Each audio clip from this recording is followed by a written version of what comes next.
17 jours après, les eaux du déluge furent sur la terre.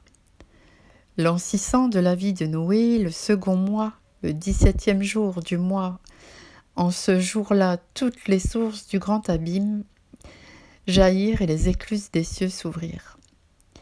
La pluie tomba sur la terre 40 jours et 40 nuits.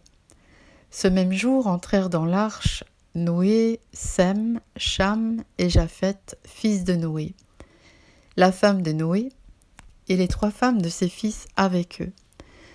Eux et tous les animaux selon leur espèce, tout le bétail selon son espèce, tous les reptiles qui rampent sur la terre selon leur espèce, tous les oiseaux selon leur espèce, tous les petits oiseaux, tout ce qui a des ailes.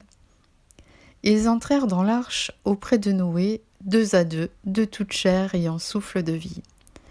Il en entra mâle et femelle, de toute chair, comme Dieu l'avait ordonné à Noé. Puis l'Éternel ferma la porte sur lui. Le déluge fut 40 jours sur la terre. Les eaux crûrent et soulevèrent l'arche, et elle s'éleva au-dessus de la terre. Les eaux grossirent et s'accrurent beaucoup sur la terre, et l'arche flotta sur la surface des eaux.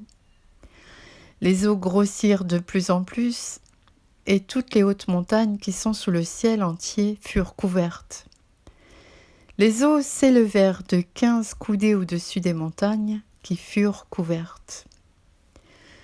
Tout ce qui se mouvait sur la terre périt, tant les oiseaux que le bétail et les animaux, tout ce qui rampait sur la terre et tous les hommes, tout ce qui avait respiration, souffle de vie dans ses narines, et qui était sur la terre sèche mourut.